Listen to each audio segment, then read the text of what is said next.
Hi guys, so welcome to my postpartum series, and this video is about my doctor's appointment. I went to my doctor twice after my surgery. First one was after 1 week, and second one was after one and a half months. तो मैं आपको ये बताऊंगी कि जब मैं एक हफ्ते बाद अपने डॉक्टर से मिलने के लिए गई तो मेनली क्या क्या चीज़ें उन्होंने मुझे बताई और क्या क्या मेरे उनसे सवाल थे। तो क्योंकि जस्ट एक हफ्ता ही हुआ था मेरी सर्जरी को, तो जो सबसे प्रोमिनेंट जो सवाल था वो मेरा ये था कि क्या मेरे स्टिचेस हील हो गए हैं या फिर अंदर की इंटरनल हीलिंग हुई या नहीं, क्योंकि जो सिजेरियन होता है उसके अंदर दो कट लगते हैं, एक तो जो ऊपर जो स्किन पे हमको दिखता है और एक अंदर की तरफ जो यूट्रस के ऊपर लगता है।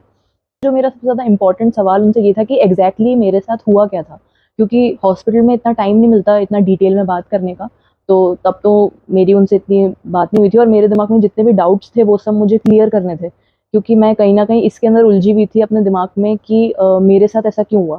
क्या डॉक्टर की गलती थी, क्या कुछ ऐसा था जो उनके पकड़ में नहीं आया, या फिर क्या अल्ट्रासाउंड में कुछ प्रॉब्लम थी, क्या था। तो जो स्टिचेस होते हैं वो बेसिकली अपने आप डिजोल्व हो जाते हैं। तो लेकिन उसमें से एक स्टिच ऐसा था जो उनको एक्सटर्नली कट करना पड़ता है, तो और उसके अलावा उन्होंने थोड़ा सा प्रेस करके देखा मेरे स्टिचेस के ऊपर, तो उन्होंने डॉक्टर ने कहा कि अंदर से काफ़ी सॉफ्ट महसूस हो रहा है, कुछ भी हार्ड फीलिंग नहीं आ रही, तो इसका ये मतलब है कि जो स्टिच है वो अपने आप उसने खुद को हील कर लिया है। लेकिन बहुत प्रॉपरली अगर अपन देखना चाहें तो उसके लिए आपको 1 डेढ़ महीने बाद में आना पड़ेगा। तो एक तो ये चीज़ थी। दूसरा ये मैंने उनसे ये पूछा कि क्या मेरे पूरे डिलीवरी वाले दिन क्या-क्या हुआ था, आप अपने हिसाब से मुझे बताओ, क्योंकि मैं तो बिल्कुल डिसअपॉइंटेड थी और मैं ऑलमोस्ट मैंने आपको बताया था कि मैं तो बर्थ ट्रॉमा में ही थी, तो 1 हफ्ते तक तो मेरे दिमाग में रोज़ यही चलता रहता था कि ऐसा क्यों हुआ, ऐसा क्यों हुआ? तो मेरे डॉक्टर ने ये कहा कि जो फेस फर्स्ट प्रेज़ेंटेशन डिलीवरीज़ होती हैं, वो बेसिकली इम्पॉसिबल होता है उसके अंदर वेजाइनल डिलीवरी होना। पहली बात तो ये। दूसरी ये कि अगर वेजाइनल डिलीवरी हो भी जाती, अगर अपन ज़बरदस्ती कर भी देते, तो आपके बहुत ज़्यादा लेवल की टियरिंग हो जाती। और इसके अलावा वो जो टियरिंग अगर होती, 4th डिग्री टियरिंग अगर हो जाती, 4 डिग्री की टियरिंग होती है, अगर वेजाइनल डिलीवरी होती है, तो अगर 4th डिग्री की टियरिंग होती है, उसकी रिकवरी कम से कम 1 साल तक की होती है। तो कम से कम 1 साल का टाइम आपके वेजाइनल एरिया को हील होने में लगता।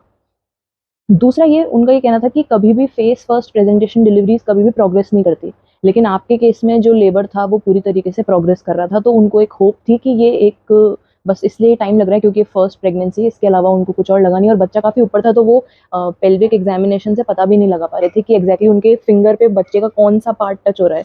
उनको ये लग रहा था कि ये सर है, लेकिन वो असल में उसका फोरहेड था। तो कुछ चीज़ें डॉक्टर भी पता नहीं लगा सकते, उनकी बातों से तो मुझे यही लगा। दूसरा ये कि जो बच्चे की हार्ट बीट थी वो लगातार नॉर्मल बनी हुई थी, कहीं पे भी उनको ऐसी फीलिंग नहीं आई कि बच्चे की हार्ट रेट डाउन जा रही है या फिर फास्ट है या फिर कुछ। तो इसलिए बच्चे के नज़रिए से भी उनको सब कुछ नॉर्मल ही लग रहा था, और जो लेबर प्रोग्रेस कर रहा था, हालांकि बहुत स्लो था लेकिन वो फिर भी प्रोग्रेस कर रहा था, तो डॉक्टर को ये था कि वेजाइनल डिलीवरी हो जाएगी, थोड़ा सा टाइम लगेगा लेकिन हो जाएगी। एंड में उनको अपने एक्सपीरियंस के बेसिस पे ये डिसीजन लेना पड़ा कि इससे ज़्यादा अब मैं और डिले नहीं कर सकती सिजेरियन को, तो अब तो करना ही पड़ेगा।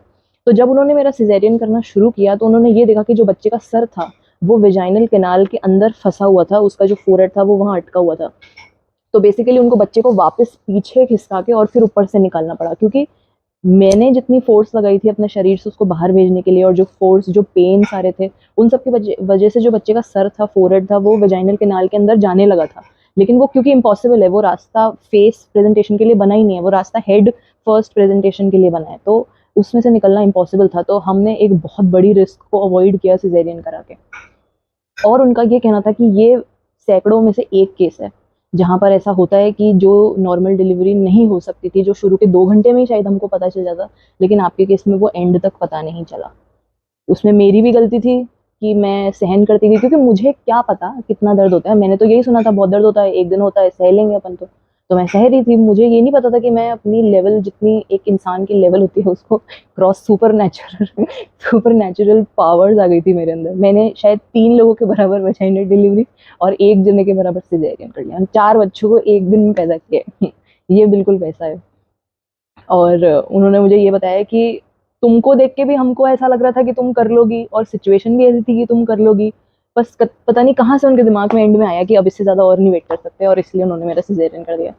तो फिर जब उन्होंने मुझे थोड़ी सी काउंसलिंग दी कि तुम इसको इस नज़रिए से देखो कि तुम्हारा सिजेरियन हो गया, तुम्हारी रिकवरी ऑलरेडी 1 हफ्ते में कितनी हो चुकी है, अब धीरे धीरे जो जो आने वाले दिन है उसमें भी रिकवरी तुम्हारी पूरी हो जाएगी। रही बात उस स्टिचेस के पेन की, जो लेफ्ट साइड में खिंचाव महसूस होता है वो भी धीरे धीरे चला जाएगा।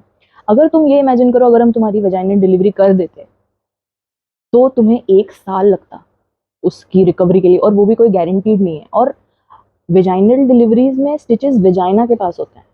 आप इमेजिन करो, आप बैठ नहीं सकते, आप उठ नहीं सकते, आप बैठोगे किस पे बैठोगे? आप बैठ ही नहीं सकते। और 1 साल तक कोई नहीं बैठ सकता, ये कैसे हो सकता है? इस बारे कोई बताता नहीं है। सब बोलते हैं वेजाइनल डिलीवरी सबसे बेस्ट होती है, सबसे बेस्ट होती है, लेकिन कोई ये नहीं बता रहा कि शुरू के जो 15-20 दिन होते हैं उसमें एक औरत बैठेगी कैसे अगर उसके स्टिचेस ही वेजाइना पर है तो। और अगर मैं और डिटेल में जाऊं इसके अंदर तो अगर मैं आपको ये बताऊं कि सिजेरियन वर्सेस नॉर्मल डिलीवरी में से ज़्यादा अच्छा कौन सा होगा, तो मुझे इसके ऊपर एक अलग से वीडियो बनाना पड़ेगा। तो इसका एक वीडियो मैं अलग से लूँगी। प्लस मैंने उनसे उस दिन ब्रेस्ट फीडिंग के बारे में भी पूछा था, क्योंकि मुझे 1 हफ्ता हो गया था, तो थोड़ा-थोड़ा मुझे एक्सपीरियंस होने लग गया था कि ब्रेस्ट फीडिंग कैसे क्या करनी होती है, उससे रिलेटेड कुछ-कुछ सवाल थे मेरे मन में। तो मैं ब्रेस्ट फीडिंग को लेके भी एक अलग से वीडियो बनाऊँगी। अभी मैं फ़िलहाल इतना ही बता रही हूँ कि मेरे 1 हफ्ते बाद वाली जो डॉक्टर्स अपॉइंटमेंट थी उसमें क्या-क्या हुआ। जो 1.5 महीने बाद जो डॉक्टर की अपॉइंटमेंट हुई थी वो मैं आपको तब उसके लिए एक अलग से वीडियो बनाऊँगी। तो दिस इज़ इट, यही हुआ उस दिन। तो thank you so much for watching my video. अब मैं आपसे मिलूंगी अपने नेक्स्ट पोस्टमार्टम सीरीज़ के अगले वीडियो में, जो कि होगा पता नहीं, बता दूंगी। Okay bye.